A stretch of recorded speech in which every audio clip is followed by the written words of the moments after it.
आज हम जनजाति का अर्थ और परिभाषा एवं जनजातियों के लक्षणों के बारे में पढ़ते हैं। भारतीय समाज और संस्कृति के निर्माण में जनजाति और आदिवासियों का महत्वपूर्ण योगदान है। इसलिए भी हमारा उनका जो संबंध है उनको जानना, उनको परिष्कृत करना बहुत ज़रूरी हो गया है। विश्व में जनजातियों को मानव शास्त्रियों ने अनेक नाम से पुकारा है, जैसे वन्य जातियाँ, वनवासी, आदिवासी, आदिम जाति। Herbert Risley, Robert Martin Thakkar आदि ने इन्हें आदिवासी कहा है, क्योंकि ये लोग देश में बसने वाले सर्वप्रथम समूह थे। जे.एच. हट्टन ने इन्हें आदिवासी कहकर पुकारा है। गुरिये इन्हें तथाकथित पिछड़े हिंदू भी कहते हैं।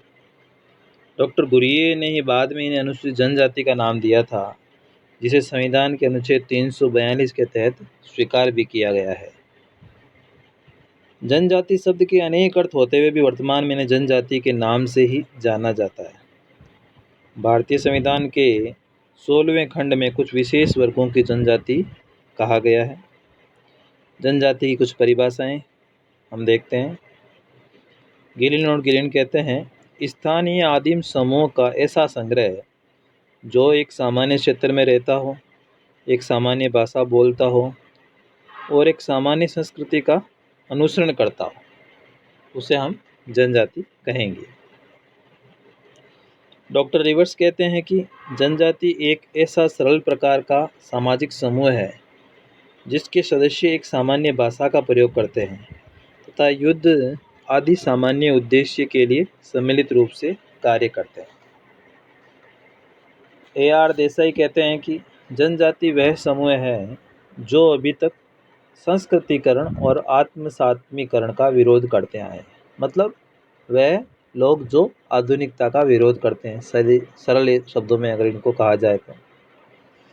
इन सभी परिभाषाओं को हम देखने के बाद ये कह सकते हैं कि एक जनजाति एक ऐसा क्षेत्रीय मानव समूह है जिसकी एक सामान्य संस्कृति होती है, सामान्य भाषा बोलते हैं, वो एक निश्चित व्यवसाय वो करते हैं, उनका अपना एक राजनीतिक संगठन होता है और ये सभी जनजाति के लोग अंतर्विवाह के नियमों का पालन भी करते हैं। जनजाति के कुछ लक्षण क्या क्या हैं वो हम देखते हैं। एक लक्षण होता है इनका सामान्य भूभाग। प्रत्येक जनजाति एक निश्चित भूभाग में ही निवास करती है।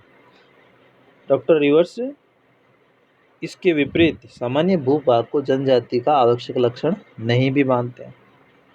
दूसरा लक्षण एक है सामान्य भाषा।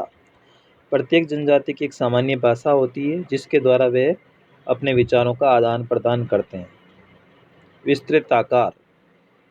सामान्यतः प्रत्येक जनजाति का एक विस्तृत आकार होता है, क्योंकि ये जनजाति कई वंश, समूह, गोत्र, भ्रातृत्व तथा परिवारों का संकलन होती है। एक नाम। प्रत्येक जनजाति का एक विशेष नाम होता है जिसके द्वारा वे पहचाने या पुकारे जाते हैं। सामान्य संस्कृति। प्रत्येक जनजाति की एक विशेष संस्कृति होती है तथा जनजातीय लोग इस संस्कृति के अंतर्गत रीति रिवाज, प्रथाओं, खान पान, रहन सहन आदि को समान रूप से अपनाते हैं। आर्थिक आत्मनिर्भरता। एक जनजाति अपनी सभी आवश्यकताओं की पूर्ति स्वयं ही कर लेती है तथा प्रत्येक जनजाति में इन आवश्यकताओं की पूर्ति का माध्यम भी अलग अलग होता है। जैसे कोई जनजाति शिकार करती है, कोई खाद्य संग्रह करती है, कोई अस्थायी रूप से कृषि करती है, कोई पशुपालन करती है।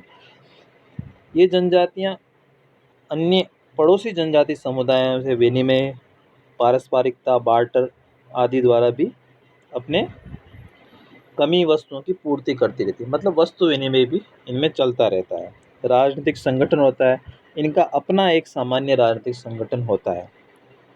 अंतर्विवाह। ये जनजाति के लोग अपनी ही जाति के लोगों से विवाह करना उचित मानते हैं। सामान्य निषेध। प्रत्येक जनजाति का एक टेबू होता है और इसका पालन करना ही वे अपना धर्म समझते हैं। इस टेबू के पालन में वे खान पान, विवाह, व्यवसाय, धर्म आदि कार्यों में कुछ कार्यों को निषेध समझते हैं।